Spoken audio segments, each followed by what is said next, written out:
Torcedor bicolor, chega mais porque hoje o papo é daqueles que mexem com o coração e com a memória de quem realmente vive o Paysandu no dia a dia. Depois de uma temporada pesada, daquelas que deixam o torcedor sem chão e que obrigam todo mundo a olhar para dentro, o clube finalmente anunciou o nome que vai comandar essa reconstrução.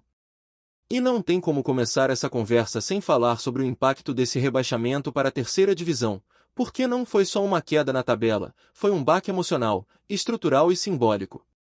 O Paysandu encerra o ano como lanterna e agora precisa juntar os cacos, repensar tudo e tentar transformar dor em força. E é nesse cenário que Júnior Rocha assume o comando técnico, trazendo consigo a missão de liderar um processo que não pode ser apenas mais uma tentativa vazia, mas sim um reinício de verdade. A escolha não foi aleatória. Júnior Rocha carrega no currículo 2 acessos para a segunda divisão, ambos construídos com muito tempo de trabalho, paciência e visão de longo prazo.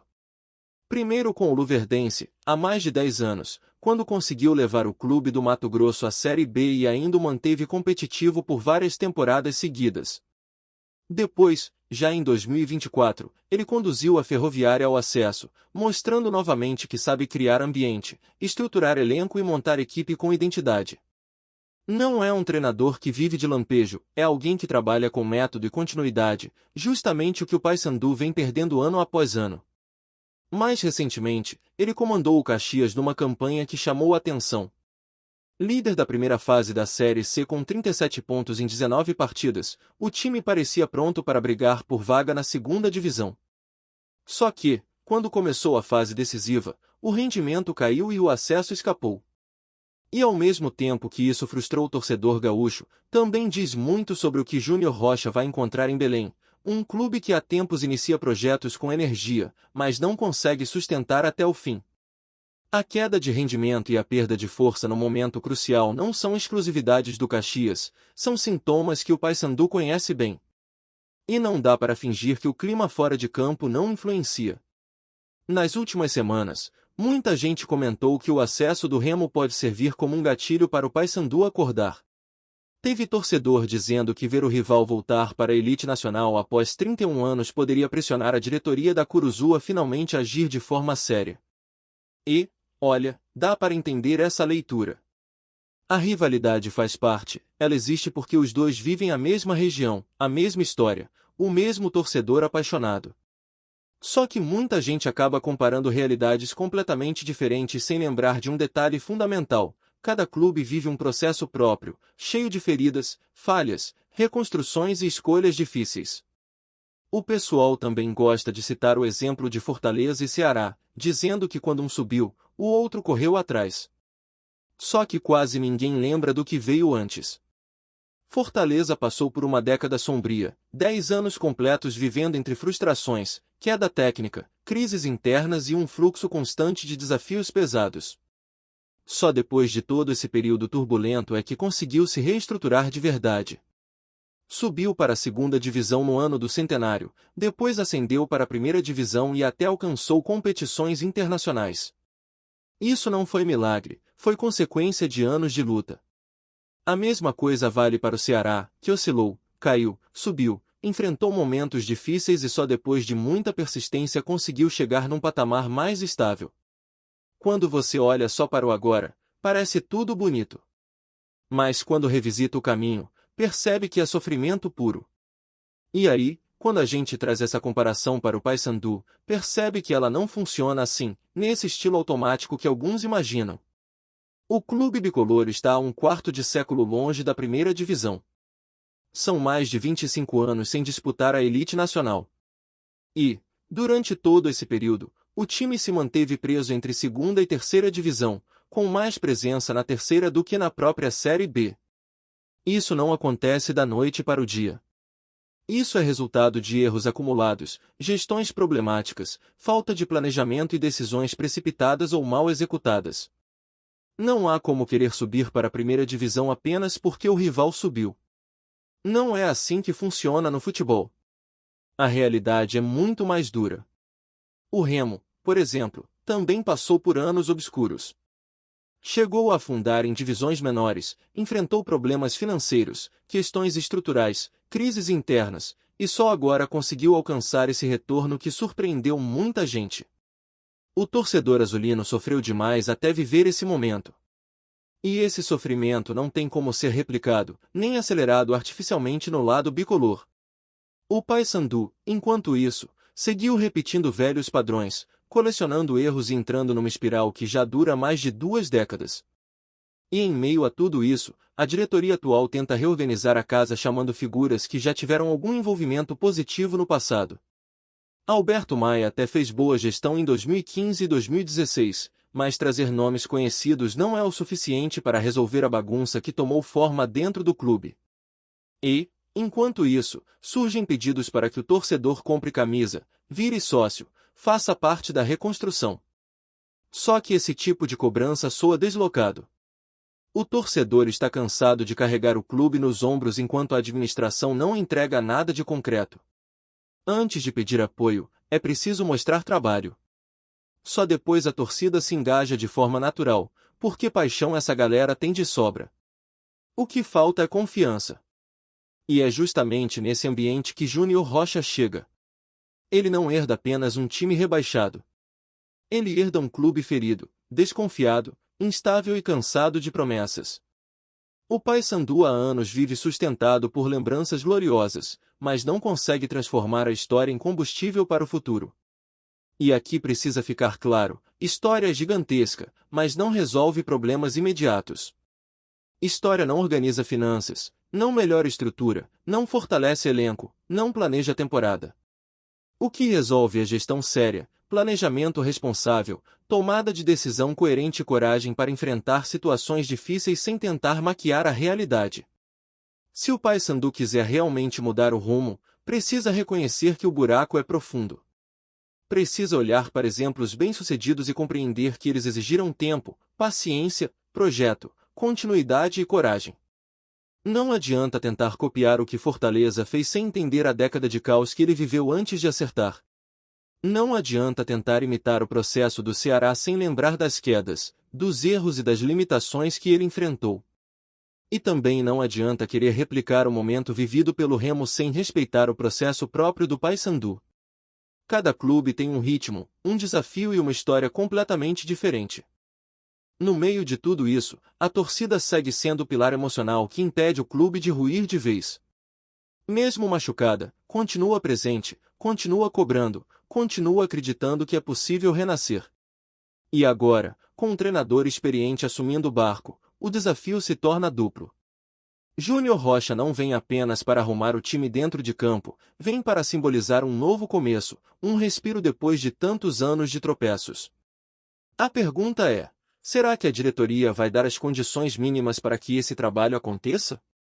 Será que o clube vai finalmente entender que reconstrução não se faz com discursos, mas com ação, organização e planejamento de verdade?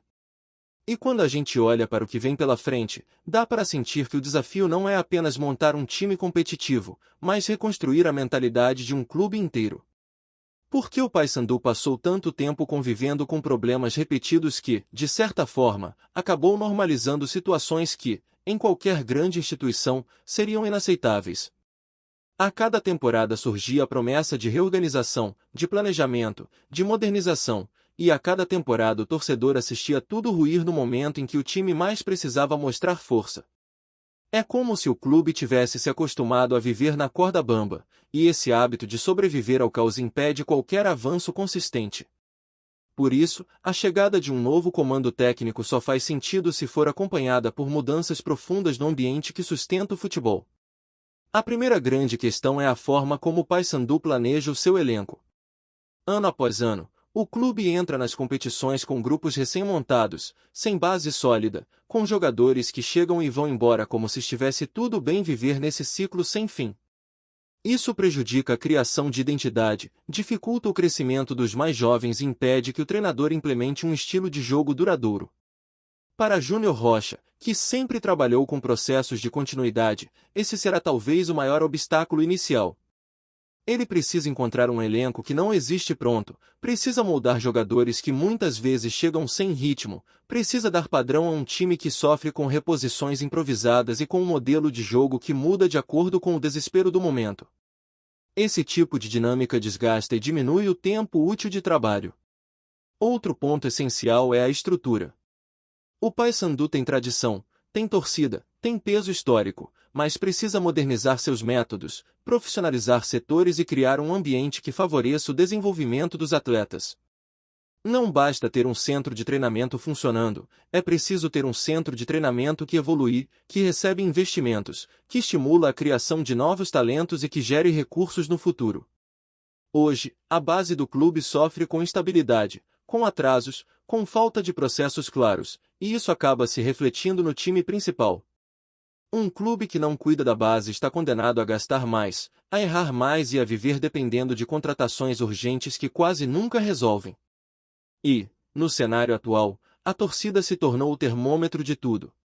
É ela que percebe quando o clube repete erros, quando tenta empurrar responsabilidade para a arquibancada, quando tenta usar paixão para cobertar falhas de gestão. O discurso de pedir ajuda, de convocar o torcedor para comprar produtos oficiais ou se associar ao clube, só funciona quando existe um projeto real. O torcedor do Paysandu sempre foi presente, mesmo nas fases mais difíceis, mas ninguém consegue manter fé cega quando o próprio clube não demonstra compromisso com mudança. A diretoria precisa compreender que o respeito se conquista com atitudes, e não com pedidos. Júnior Rocha, ao assumir, vai sentir essa cobrança intensa desde o primeiro dia. O torcedor não quer mais experimentar projetos curtos, não quer mais discursos que são vazios, não quer mais ouvir promessas bonitas enquanto vê o time afundar dentro de campo. O torcedor quer clareza, quer propósito, quer fundamento. E a única forma de oferecer isso é apresentando planejamento concreto, com metas definidas e com uma estrutura que sustente essas metas. O treinador terá de equilibrar pressão por resultados imediatos com a necessidade urgente de criar um modelo de jogo minimamente estável. E isso só é possível quando a diretoria oferece as condições necessárias para que ele trabalhe sem medo de mudanças repentinas. E, enquanto tudo isso acontece, existe também o risco de o clube tentar repetir fórmulas antigas que não funcionaram. Trazer pessoas que já estiveram no clube pode ser positivo em alguns casos, mas também pode virar uma armadilha se a intenção for apenas repetir ideias que já se mostraram insuficientes. A reconstrução exige oxigênio novo, exige coragem para romper com padrões que ficaram enraizados durante anos, exige disposição para ouvir especialistas, analisar dados, estudar o mercado e identificar perfil de jogador que realmente se encaixe no que o treinador pretende implementar. Não adianta trazer atletas apenas porque estão disponíveis, precisa haver coerência entre necessidade, orçamento e estilo de jogo. E falando em orçamento, essa é outra questão que pesa muito. O Paysandu não vive situação financeira tranquila, e isso limita bastante o que o clube pode fazer em termos de contratações. É por isso que a margem de erro diminui. Não dá para errar 3 ou 4 reforços para acertar um, porque o caixa não permite. O clube precisa ser cirúrgico, estratégico, inteligente. E esse tipo de precisão só acontece quando existe departamento de futebol estruturado, com profissionais capacitados, com análise de mercado, com acompanhamento de desempenho. Sem essa base, o trabalho tende a virar uma aventura que depende mais de sorte do que de gestão. E, enquanto o clube tenta se reorganizar, existe também o impacto emocional da queda para a terceira divisão. Não é apenas um descenso esportivo, é um golpe na autoestima do torcedor, na imagem do clube, na atratividade para jogadores, no valor de mercado. A reconstrução passa também por reconquistar respeito. Um time que acaba de ser rebaixado precisa mostrar imediatamente que está disposto a lutar, que entende a gravidade da situação e que não vai tratar a Série C como algo trivial. Porque, ao contrário do que alguns imaginam, a terceira divisão é extremamente competitiva, intensa, difícil e cheia de clubes bem estruturados que brigam forte pelo acesso. Mesmo assim, existe uma janela importante. O Paysandu ainda possui nome, ainda possui massa torcedora, ainda possui representatividade regional. Se o clube conseguir se organizar minimamente, consegue atrair treinadores como Júnior Rocha, jogadores competitivos e até investidores interessados em apoiar uma reconstrução verdadeira. Mas essa janela não ficará aberta para sempre. O clube não pode desperdiçar mais uma temporada tentando improvisar soluções que deveriam ter sido pensadas com antecedência. Gostou da informação? Deixe seu like, compartilhe com os amigos e comente sua opinião sobre o que está rolando no esporte. Quer saber mais sobre seu time favorito? Continue acompanhando o Nordeste Sport News. Um burburinho daqueles tomou conta dos bastidores do futebol brasileiro. Dizem que, longe das quatro linhas, um movimento silencioso, cheio de articulações e papéis circulando em mãos discretas, teria culminado em uma decisão surpreendente. O Paysandu estaria garantido na Série B de 2026 por determinação do STJD. A informação não é oficial, ninguém crava nada, mas já ecoa pelos corredores de clubes rivais, redes sociais e mesas redondas como um trovão prestes a explodir. Segundo sussurros que circulam entre dirigentes, a suposta decisão teria surgido após uma análise aprofundada de irregularidades envolvendo concorrentes diretos do Papão. O que ninguém consegue explicar direito é a origem dessa reviravolta jurídica que, caso se confirme, mudaria completamente o ambiente competitivo. Uns falam em documentos esquecidos, outros em recursos que teriam sido revisitados às pressas, e há quem diga que a pressão política nos bastidores aumentou além do esperado. O que se comenta fortemente é que o Paysandu estaria prestes a aparecer em uma posição confortável, ainda que fora de campo. A torcida, claro, já começa a criar teorias.